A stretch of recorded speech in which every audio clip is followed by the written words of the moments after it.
Good.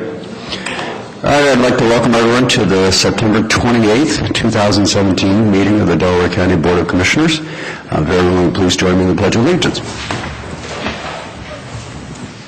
I pledge allegiance to the flag of the United States of America and to the republic for which it stands, one nation, under God, indivisible, with liberty and justice for all.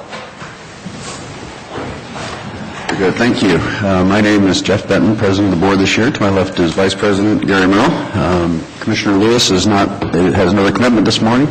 Our County Administrator, Farzana Ahmed, is here, and Sarah DeNova is going to lead us through the process.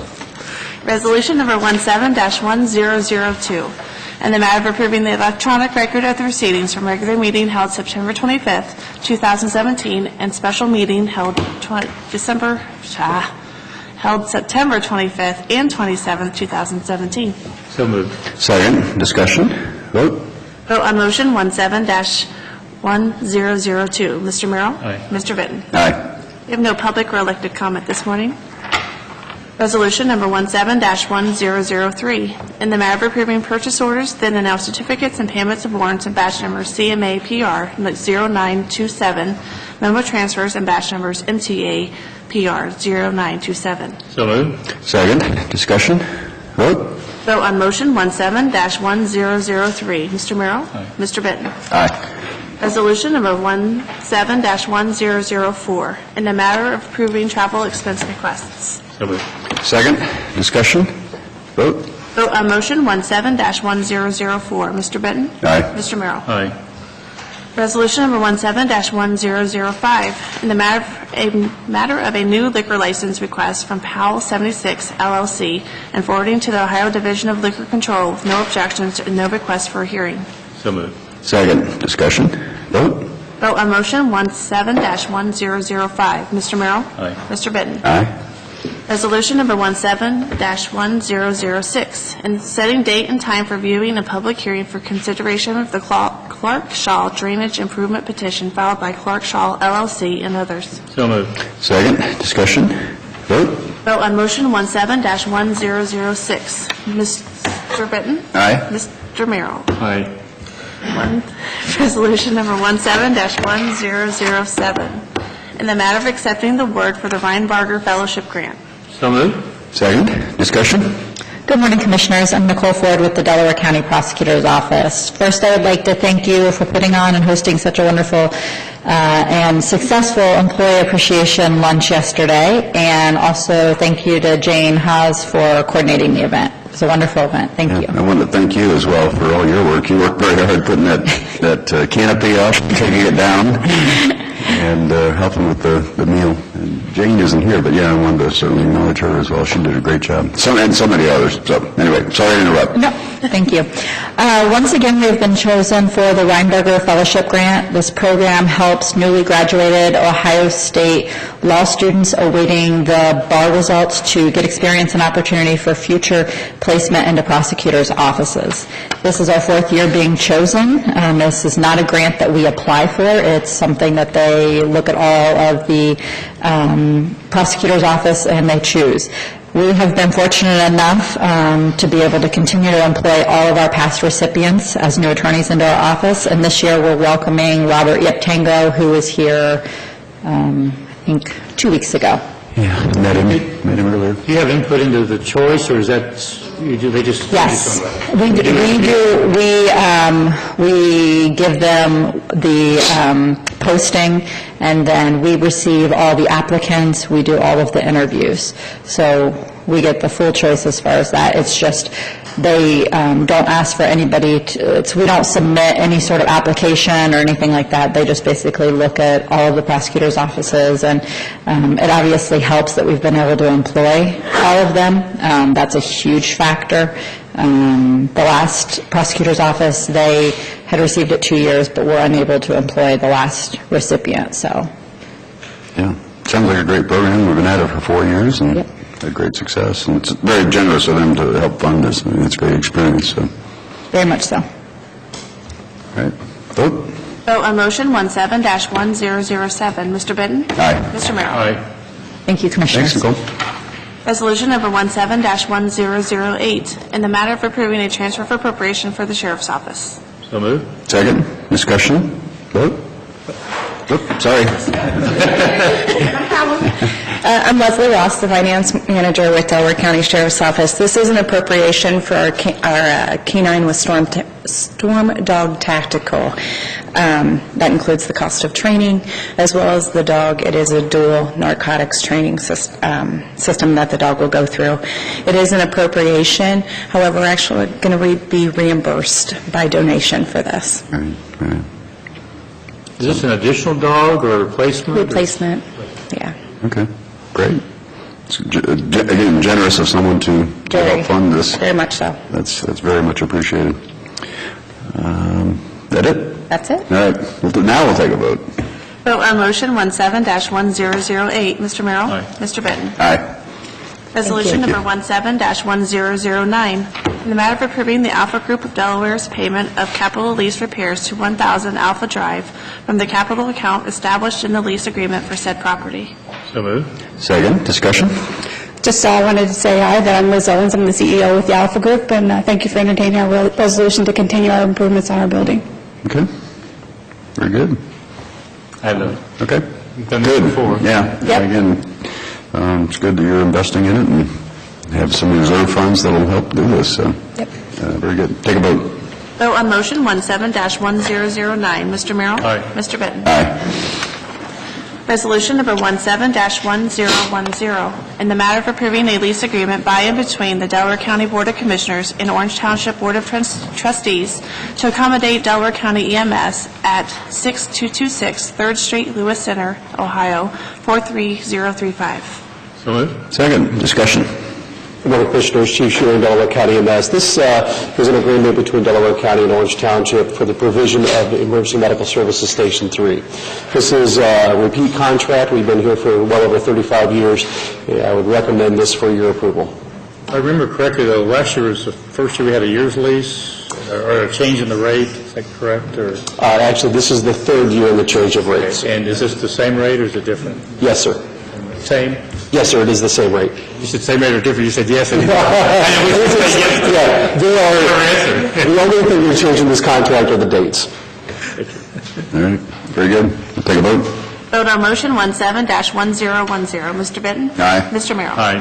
Thank you, Commissioners. Resolution number 17-1011, in the matter of approving a lease agreement by and between the Delaware County Board of Commissioners, Delaware County Facilities Management, and Pitney Bowes Incorporated, entered into pursuant to the master leasing agreement dated March 1st, 2017, by and between the State of Ohio by the Department of Administrative Services and Pitney Bowes Incorporated for a mail machine. So moved. Second, discussion? Hi, good morning. John Melvin, Director of Facilities. Our current mail machine is 11 years old, and Pitney Bowes will discontinue service and support of the machine at the end of this year. So we budgeted to replace the mail machine. In looking at the options, the state term lease is actually the best deal for a new mail machine. So that's our recommendation to proceed with this. Just as a note, currently we process on average about 360,000 pieces of mail going out annually. So the machine gets quite a bit of use, and the Pitney Bowes machine has held up quite well. So all the mail goes throughout the offices, goes through your department? Yes, all the outgoing mail goes through this mail machine. Is the volume going down? No, The volume of mail is not going down? no. Really? It's really pretty steady. It fluctuates with elections, too. Elections, Sure. generate quite a bit of mail going out. Okay, okay. All right, vote. Vote on motion 17-1011. Mr. Benton? Aye. Mr. Merrill? Aye. Well, John's there. I'd just like to make a comment. The three commissioners had an opportunity to get a tour yesterday, and I have not been in the courthouse since the very early stages. Yes. And I was very impressed with what I saw, and I think we're all going to be very proud of it, and I think we all look forward to getting it finished. Yeah, the courtrooms were really nice. Yes. And again, just the whole facility, the parking and everything is just so much of an improvement. It'll really benefit the county going forward. That's definitely looking forward to it opening. Yeah, yep, I'm sure you are. And they're going to start moving in next week, some of the people. And just, We have temporary occupancy, so Judge temporary. Fuller, with domestic relations, is really cramped. He's needing a higher staff, and I have no place to put him. So with the temporary occupancy, we're able to put some of his staff over there in the building, and they're able to utilize that space. We can't have any public going in there yet, but, Right. yeah, we can have employees over there. yeah, so we'll see some activity there. Sorry. I know there's been a lot of curiosity in the community, so I don't know if you've invited the media maybe to get a photo tour where they could do some... I'll be working with Jane to, do some open houses, so. Yeah.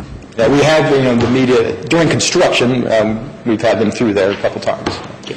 It'd be nice once the finished product is done. Very good. Thank you, John. Thanks, John. Resolution number 17-1012, in the matter of approving a service agreement with Sheedy Paving Incorporated for asphalt expansion and repairs at the Olentangy Environmental Control Center. So moved. Second, discussion? Good morning, Commissioners. Mike Fulmer, sanitary engineer.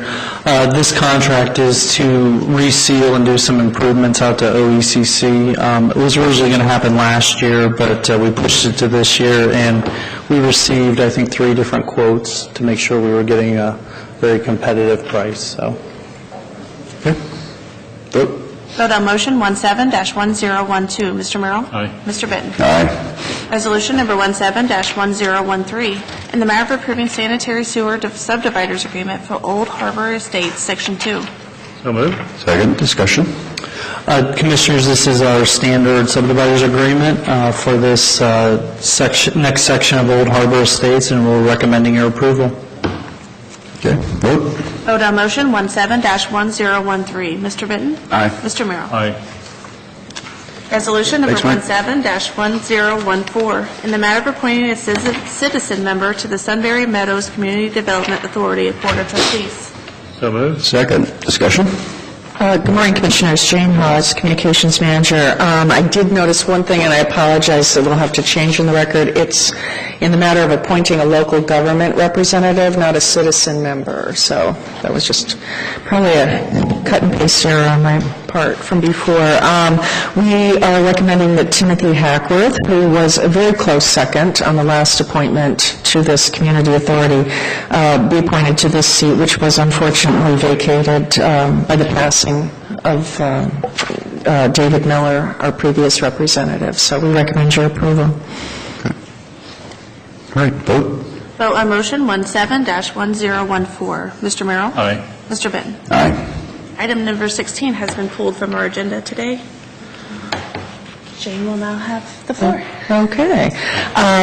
Finally, we're bringing before you to discuss, Eric, back in April, had drafted a many revisions to our facilities use policy. This is for the permits that we issue for organizations to use any of our facility, outside organizations generally. And I provided you with a copy of the original policy, which dates from 2002, and then this one that he's come up with, and Eric can probably speak better to exactly what the changes are, but I did also want to today address the issue, which we hadn't put any language in here for this, is the idea of creating a mechanism that would allow us to issue permits in less than 10 days. That's the current policy, and the proposed policy only allows for 10 days prior to an event that somebody has to apply for the permit, and it has to be granted. What I've observed in the last year, largely because of the political climate in the country these days, is we have had on occasion, on weekends it's happened, where a local group has convened a rally on the steps of our courthouse, and I'm quite certain they don't realize they should have had a permit in order to do that. Fortunately, they're a very peaceful group, but I'm concerned that we're setting a precedent that maybe other less peaceful groups might think, well, if they can do it, so can we. So I'm trying to explore options, what we could do in order to, because a lot of times these rallies are occurring in sort of quick reaction to current events. I think the first one I heard about was in January after, in conjunction with the Women's March that occurred in Washington, D.C. There was another one during the summer, and I can't recall at this time, but it was another one where sort of within 2 days of an event occurring, a rally happened. So I don't know what your thoughts are on any of this, so. Merrill? A question I have is, obviously, what are other jurisdictions doing in this regard in terms of time? I don't know, yeah. Okay. And I don't know if you're aware of any precedents for how it's handled, yeah. So, I don't have the answer. There's no easy answer. And if you're going to have a permitting process, you either have it or you don't. Doing it at the last minute really makes it a meaningless process. Having said that, I think the courthouse is a traditional place to do something like that, and I'm not going to give you an answer because I'm not sure, because I think it's a catch-22. It's but I mean, I had one thought possibly is if we ask groups that do exist, if they think that they're likely to do this in the future, is it possible to Pre-screen or something? pre-screen them, and then if something occurs, provide them with a mechanism for contacting us to say, we would like to do this, within X number of days. And I would probably be the first point of contact, and from there I could then notify, because that's the other thing, is we need to notify our staff who would be around on the weekends. I think the problem is the people that follow the rules, that won't be a problem, but the ones who aren't going to follow the rules, they won't care. Right, but then we would have the authority to say, I'm sorry, but you can't assemble here. That doesn't mean they won't. Right, but we have security, who could enforce that. Have we ever made an exception to the 10-day rule? Not on my watch, I don't recall. Yeah, Because we do need to be consistent. yeah, we've come right up against it with somebody, having to grant it on the 10th day, but I don't recall that we've come with, under that time limit. My guess is somebody who, there's some groups I'd love to name, but I won't name them, that they would not allow the process to stand in the way of appearing at the last minute they chose to. I'm guessing. Okay. Eric, do you have any words of wisdom? No, other than we can try to find out if other jurisdictions are doing something different. Really is a policy determination for you to decide, do you want to have a 10-day deadline? Do you want to have, a shorter deadline? Drawing a line between types of events gets tricky from a constitutional perspective. So you want to make sure. I wasn't suggesting that. What I was saying is there are some groups that would not let the permitting stand in the way of them doing whatever they want to do at the last minute. I'm just saying that the wording of it is going to be somewhat tricky. I mean, if you have, obviously the Constitution allows for governments to institute time, place, and manner restrictions, and so when you have day deadlines, locations that are designated as off limits outside of having a permit, having hours in which events can be held, those are easy. Trying to come up with all of the exceptions that might occur, that's more tricky to draft. So I don't have, other than adjusting those kind of standard time, place, and manner restrictions, I don't have a good feel on how to address this type of a problem. Like you said, somebody who wants to violate that, it becomes a security issue, a law enforcement issue if necessary. But what I understand the concern, not wanting to allow certain groups to violate our permit policy, because then when we want to enforce it, we won't be able to, or we won't have good legal footing to do so. So I understand the concern, but I don't have an easy answer on how to address it. Is it possible, and even making the courts of the steps of the courthouse almost a permit-free zone? Would that be within our rights? Well, I mean, normally, public sidewalks are deemed to be open forums. We could not do any restrictions on Right. public sidewalks. We could designate certain areas as being more of an open forum. We can place some Okay. maybe time Kind of like a restrictions on it. speaker's corner in London? I mean, that's Yeah. something to consider. Certainly, the courthouse steps is in the, kind of lexicon of American, free speech and assembly rights.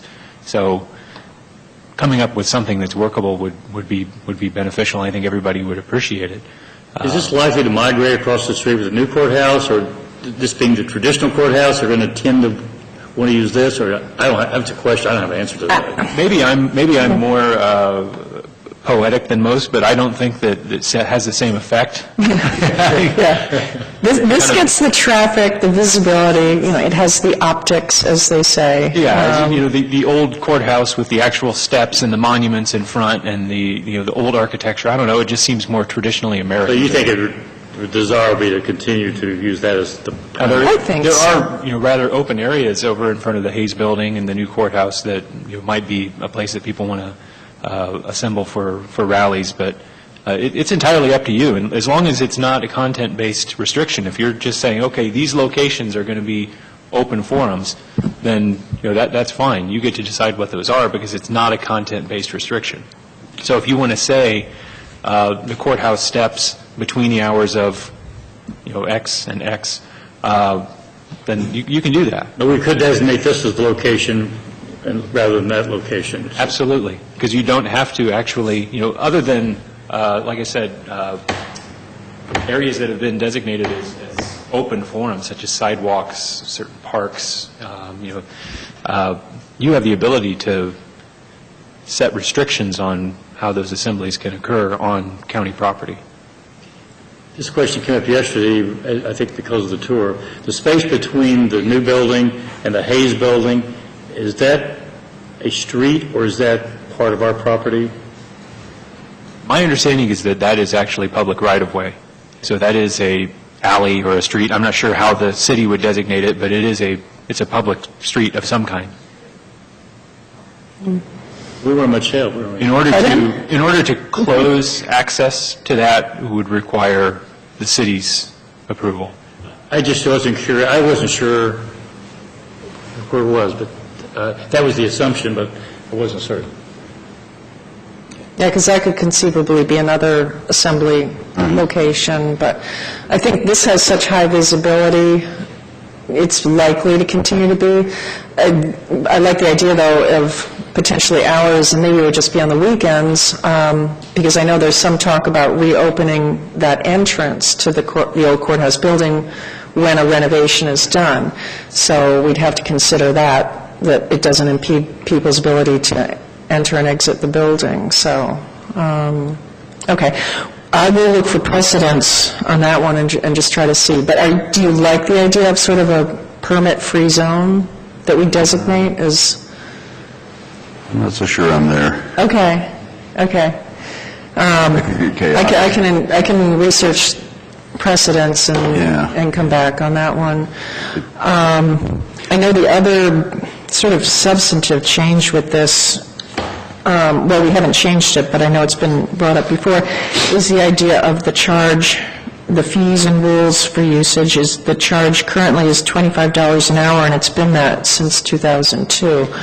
Yeah, that was one of the comments I had, and that seems low. Do we provide actual security when we permit, or is that...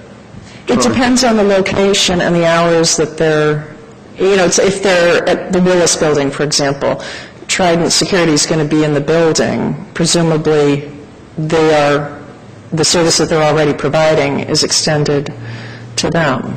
So right now, they can permit Willis Building, Hayes Building, this building?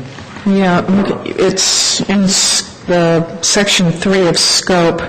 Yeah. It says, conference and meeting rooms for the Hayes Building and Willis Building, the Commissioner's Meeting Room, that's the one across the hallway, the areas outside Delaware County buildings, including lawns, courtyards, and plazas, but not parking lots or facilities. except as used for parking. Offices shall not be made available for use. I don't think that's something we had designated before, so that's helpful. Access to and use of any other facilities, buildings, or grounds shall be subject to approval by the board, because it's essentially, if it's less than 30 people or 30 and less people, the administrator can approve the permit request. For above that, it's the commissioners yourselves, you have to do it in session to approve it, a permit request, so. Are we talking apples and oranges here? If someone reserves that room across there, it's probably for a meeting purpose. Mm-hmm. If we're talking about the steps, it may be for a protest or something. Right. Those are two different. Yeah, but we have to have one They should policy. be treated separately. Pardon? They should be treated differently because they are different things. Somebody, a public group wanting to use this meeting for some public purpose, Rotary Club, I'm just making that up, but it's different than a group protesting the flag or something like that. Right. So it really should be looked at as two different. Well, generally speaking, you have waived the fees for groups, because a lot of times, I mean, it's, it's like 4-H was one that occurred. One was assembling holiday packages for law enforcement. Things like, generally, I can only think of one case where a fee was collected, and it was, I can't even remember who it was, but there was one. So, I don't know. I don't think that there's language in there currently that can make it, that they can choose to waive.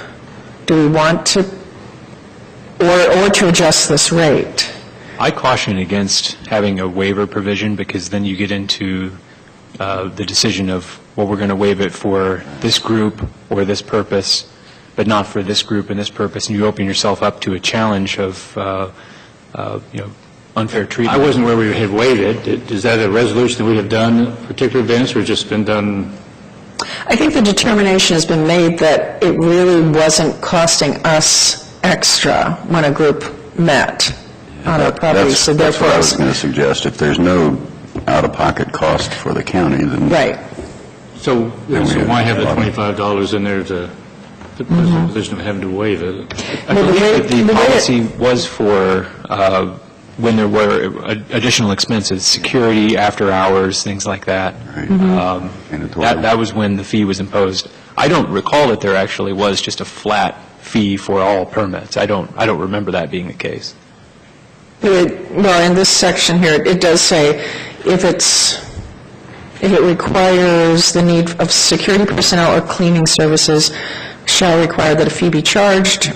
Fees shall be charged at $25 per hour. Must be paid when the permit form is submitted. So, can we build in any flexibility for determining the, because originally I think your concern was, is $25 an hour enough to cover it when it occurs? Again, it depends on what they're providing. If it's security, then $25 is not enough, Yeah. because you're going to pay more than that for security. If it's janitorial, maybe it's enough. I'm not sure. Oh, John's still here. Okay. The policy could also, instead of having a flat rate, you can have a method for, an objective method for determining, when cleaning is necessary, it's going to be billed at, whatever the specified rate might be at the time. Same with security. It can be based on actual cost. That concept would be familiar when you're looking at public records requests. We have fixed unit costs for certain types of media, but each request is looked at individually in terms of, well, how many pages did it take? What is the postage? Certain media might weigh more than others. And so as long as it's based on objective criteria, then we can structure it any way that we want. But my recollection was, and I think Jane confirmed it, that it was only in those events where there were additional costs to the county that would not otherwise be expended for cleaning and security. If we made it available after hours and somebody has to come in and open the doors, there are extra costs. Correct.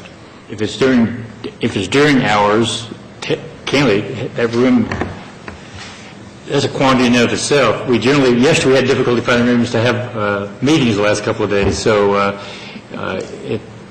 Well, the language does state that this is only for outside normal business hours. So if it's occurring during normal, so if that's the case, then someone is having to open up the building and be here to close the building, so there is a cost there.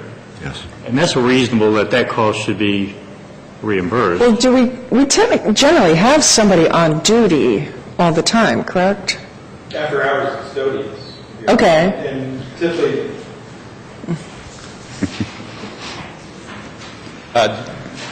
Typically, John Melvin, Director of Facilities. Actually, the doors are automatic. We set a time profile, and then we know the meeting's scheduled for, the meeting rooms and such. So, but, it really goes back, the largest charge is for security. If it's an after-hours event, there needs to be security. The Willis Building is the primary one that would get used now. It used to be in the Hayes Building, the large conference room there. You'd have to have security to open the building up and check people in and be there for that meeting after hours, so. Yeah. I guess we need your guidance on what you would like to direct us to do where fees are concerned. I like the idea of additional costs be reimbursed Okay. at those costs. Can we do that, a reimbursement after the fact of the event? Or maybe you estimate it up front, and then if it's different, then you collect the additional. Because I want to collect it up front. And getting a deposit up front that would be returned is fairly typical. Yeah. It sometimes be difficult to get it after the fact. Yes. It also says something about the organizations, if they're in a position to give you a deposit, and then obviously we returned it to the degree that wasn't needed or used. Okay. It's just a thought, and I think it's consistent with what you're saying. Yeah. Okay. All right, so if I understand correctly, so we're going to research the idea of events that would occur with less than 10 days, notice, Yeah, I and then the think- fees. I think going less than 10 days in this day of everyone having electronic communication access, and, Yeah. 2002, everyone did not have Yeah, true. electronic communication access, so shortening that 10 days, I think, is probably reasonable in this day and age, because we can do it all electronically. Well, I wouldn't want to shorten it for 10 days all the time. I think this is more just for, but I think I certainly like the idea of the permit-free zone for those events conceivably, and we could direct people towards that, so, yeah, that's section 6.4 is the 10 days prior. I would like to keep it in place, otherwise I feel as if I'd have too many groups coming to me, wanting to rent the Willis Building in 2 days, that kind of thing. I don't want to encourage that. That's makes it difficult for staffing here, so. You could always, sure, I want to avoid having different timelines based on the group or the content of the meeting, but you could certainly have different timelines for different areas. And so if you weren't comfortable with having no permit process for the courthouse steps, you could, however, have a shorter period for those outside, because I understand not wanting to have a short time period for in-building Everything, use, yeah. because there are certain preparations and notifications that need to be made to make sure that everybody's ready for that to happen. But you could have a different timeline, a shorter timeline for use of that area, rather than having no permit process at all. Maybe Okay. 1 day or 2 days or something like that. Okay. Were there any other sections of the policy draft that caught your eye? I wasn't sure what it meant, 7.4 reserves, or no, 7.3, Delaware County will not provide utilities for outdoor events. That would be like plugging into an outdoor socket for electricity, generally. Okay. Think of water, yeah. John Melvin again. A lot of times they would want power for like a PA system if they're outside the courthouse, or lights for from display. So Okay. we don't provide an outlet and power for them. This is an unrelated question, but it kind of comes up because of yesterday's event. I noticed we do have outlets on those poles. I assume we make those powerless other than when we have a need for them. I mean, I could see someone coming up and setting up shop and using that. So theoretically, I think it probably should be no electricity to them unless we have a need. Does that make sense? And Yes. have you even thought about that? I don't know. I really hadn't thought about that, but But I didn't think about that first, that point came up. But there could be an abuse there. Yeah, there could be. I mean, and Better if we address it up front than deal with it after it happens. So just an observation. The other thing I say on this whole thing, and I think if Jane and Eric work together, and Eric's made a lot of notes there, and he's pretty good at this kind of stuff, and for his own involvement, you got to be careful about unintended consequences about whatever you do. And so working up something and trying to address what we think the issues are, and taking a deep breath and kind of doing what we're doing right now is, because our goal is not to be policemen. Our goal is to make the available, but safety is an issue, protection of public property is an issue, and I think our goal is simply to try to make sure that we protect the interests of the taxpayers in this county and still fulfill the obligation of allowing people the opportunity to have a place where they can share their views. Right, yeah, no, and my goal definitely in having this discussion today is to try to help get the word out. I think most people truly don't realize that right now, they do need a permit to assemble on the courthouse steps, and I just think people don't know that. So we need to educate the public as well about this. We just talked about possibly doing away with the permit for the... Correct, but that has not happened yet. So right now, at this point, yeah, they would need one to assemble there. So, okay. Any other questions or thoughts? Okay. I will get with Eric and Fazan, and we'll work on this a bit more and come back with a revision. Okay? Okay. All right, thank you. Very good. Thank you. Resolution number 17-1015, in the matter of approving the 2008 health insurance renewal from the County Employment Benefits Consortium, Ohio. 2018. Oh, my bad. 2018. So moved. Second. Discussion. Good morning, Dawn Houston, Assistant County Administrator. And this resolution would establish the plan design and the rates for our health insurance, including prescription drug coverage, for 2018. As has been discussed, we did receive a 5.2% roughly increase from SEBCO. We are going to continue with our current plan design that we currently have in 2017 for 2018. These rates would also include a 1% employee contribution increase for 2018, and I'm recommending your approval. So we would be going, let me clarify that, from 10 to 11% employee contribution. Right. I can tell you the commissioners give a lot of time and thought to this, trying to find the line between what the employees in the county should provide for their own insurance, and I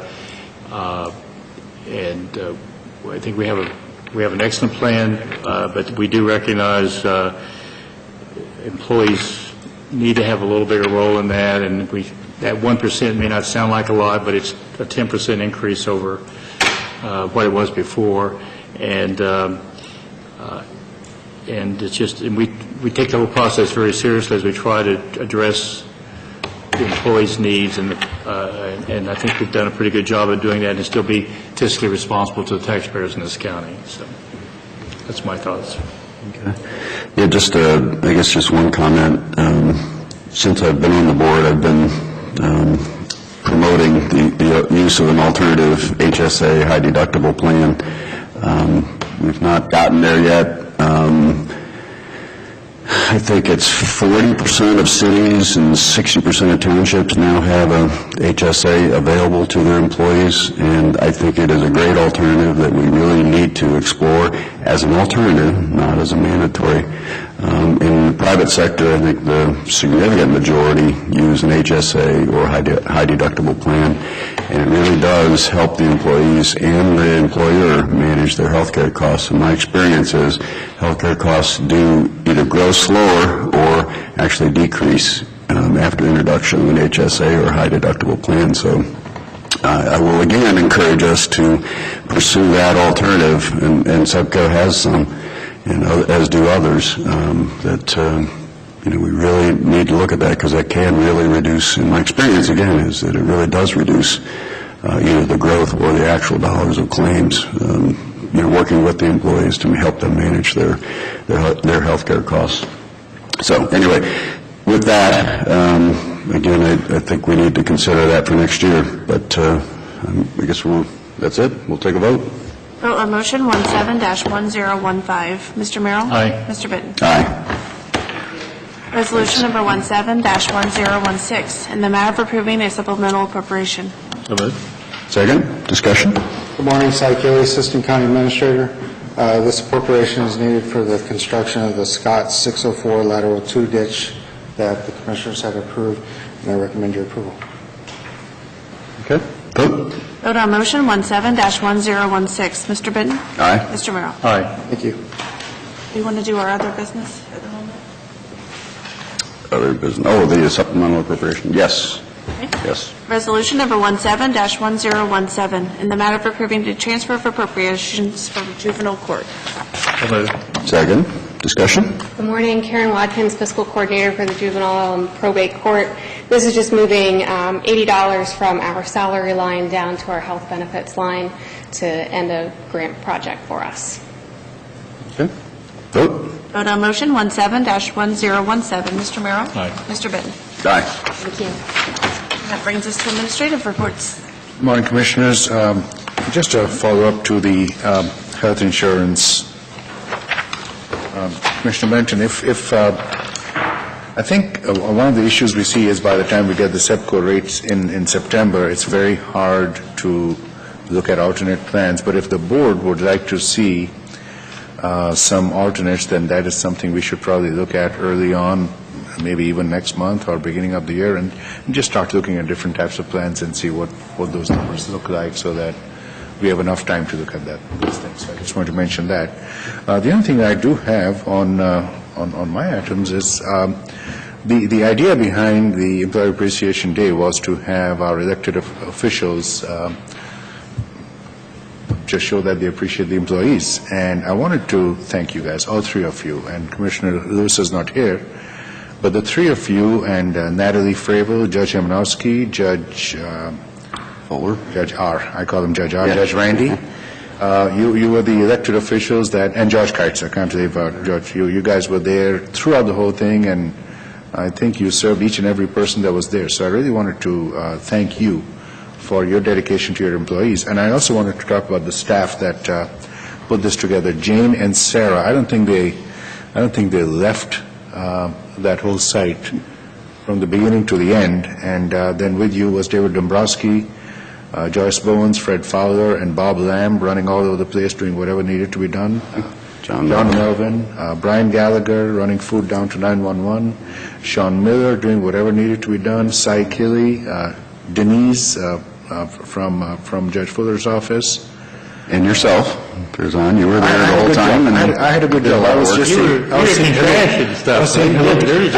saying hello to people. That was the fun job. But Chris Bex, Nicole Ford, Cindy Blair, who came in to help us out with something, and then two people on John's staff who did the setup and the teardown at the end, Jeff Dolinger and Dave Ferguson. I just wanted to mention them, and once again, thank you for your dedication to this. So that's all I have. Okay. Commissioner Merrill?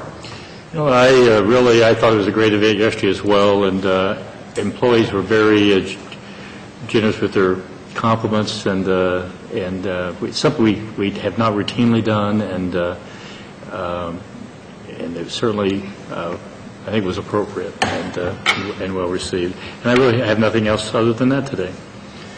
Yeah, again, I don't want to I don't want to overdo it, but I think we did have a great luncheon yesterday, and it was a whole lot of fun. It was great to see everybody, and I think everybody really enjoyed it. The venue was perfect with the shade, and in between the two buildings. It was just a really nice spot, and again, all occasions did a nice job catering. So again, great time. Hopefully we'll do it again next year. I thought the time of year was appropriate. It's a good spot, good time of year. Just a couple other things real quickly. Commissioner Merrill mentioned, I think, on Monday about the MCO. As more details have come out, it does look like we will receive a significantly reduced amount going forward, and it will be ended for us Zero at some point. in 2019, looks like. So that's certainly disappointing, because it's, we get about $1 million a year in sales tax revenue from the MCO issue, and that will go away. But there are other counties, and that's between 1% and 2% of our revenue, but for other counties, it's 25 to even 28%, I think, is the high. So it's a significant issue in many counties. That's going to cause serious pain fiscally. So anyway, we'll stay tuned. We'll keep working on it, see if we can work out some sort of improved reimbursement rate. Investment committee meeting, we had our investment committee meeting before this one at 9 o'clock. It went very well. Treasurer Peterson continues to do an excellent job of managing the county's money. The returns continue to edge up. We're at almost 1.40% on the total portfolio. And John has a nice balance of short and long-term money to meet the cash flow needs of the county. So anyway, that is it. We have no need for executive session. And barring anything else, we will... Why are you looking over there? Just double checking. Okay. All right. With that, we will adjourn. I'll bang the gavel in Commissioner Lewis's absence.